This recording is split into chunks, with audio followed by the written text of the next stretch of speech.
Assalamu alaikum wa rahmatullahi wa barakatuh. Okay, let's catch up on what's been going on in Europe lately.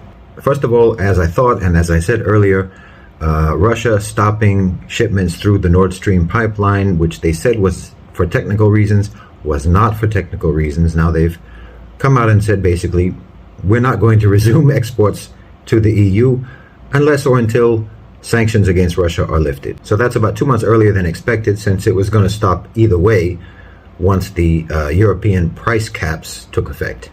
Now, in other headlines, the second largest steel producer in the world has shut down a major factory in Europe due to high energy costs. Germany's largest producer of toilet paper has gone insolvent. Europe's largest aluminium smelter has reduced production by 22% due to high energy costs. Conservative estimates are that roughly 10% of all German manufacturing will shut down over the next 6 months. Ich kann mir vorstellen, dass bestimmte Branchen einfach erstmal aufhören zu produzieren. Personally, I don't see how the Schulz government can stay in office until the end of its term. Even if we're talking about the closure of 10% of German manufacturing, that's catastrophic, not only for the German economy, but across Europe. Now, it's not making the headlines, but I know from people in Europe that small businesses are shutting, bakeries, restaurants, and so on, because they're seeing their energy prices that they have to pay, their bills, increasing from around 4,000 euros a month to 10,000 euros a month. That's not sustainable for any business. Most small businesses operate on a very tight profit margin, and if you're going to double or even triple their expenses on a monthly basis, they have to shut down overnight because you can't financially survive, particularly when everybody is suffering and people just don't even have the money to buy your goods in the first place. And all of your goods are costing more expensive to produce whatever it is that you produce and sell. The ripple effect of all of this is going to build into a tsunami of bankruptcies, loan defaults, unemployment, and homelessness, which will then create a tsunami of civil unrest. The EU is proposing mandatory restrictions on energy usage during peak hours. We will propose a mandatory target for reducing electricity use at peak hours. Already in Switzerland, according to the Federal Act on National Economic Supply, anyone who violates the energy usage restrictions could be subjected to a fine or even imprisonment. So you could literally go to jail for leaving your lights on too long. Now that's in Switzerland, but you can expect that these same types of policies are going to spread across Europe. This is kind of like the COVID lockdowns, the iron-fisted imposition of neoliberal austerity measures on the population.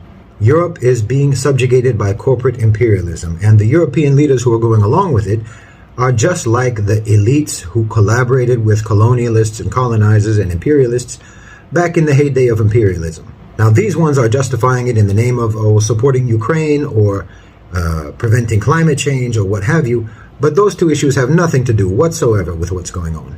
This is a corporate power grab, land grab, and cash grab, pure and simple. The demographic decline in the West has always meant that perpetual economic growth was unsustainable. But the populations in the West have gotten used to a high standard of living, and now they're going to have to start to get used to third world standards of living, third world conditions, because corporations still demand perpetual profit growth. So everyone's economic health, financial well-being, standard of living, all of that has to be sacrificed to feed the appetite of corporations. Now, I'm talking about this and doing these updates about the deterioration of Europe, not only to convey to Muslims that Western-centric power is declining, because that doesn't mean what most people think it means, but primarily I'm trying to convey to Muslims that we are talking about a civilization that completely failed to civilize. They do not believe in or apply the moral values and principles that they espouse, and they never have. They never evolved past feudalism and savagery. They are as they have always been. The ascension of the West has been a technologically enabled anomaly of history, and the moral and intellectual bankruptcy of the West is inevitably dismantling their societies. There's nothing here that should inspire our awe or admiration or respect.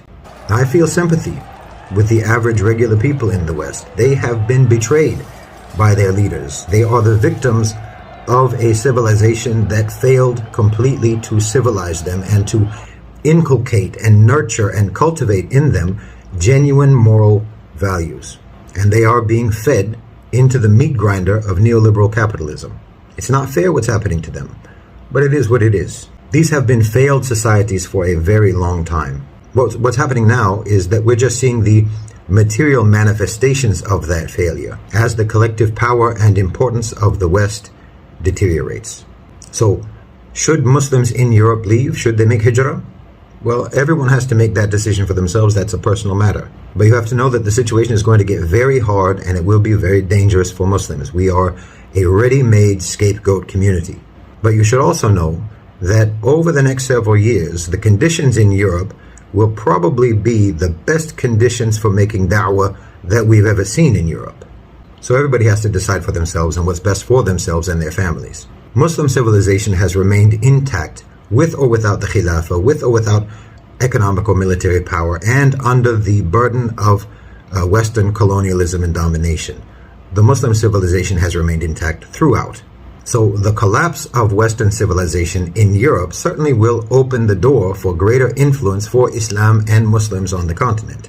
But it is going to be a very turbulent time, and Muslims should do everything they can to be prepared for it. Jazakumullahu khairan wa assalamu alaikum.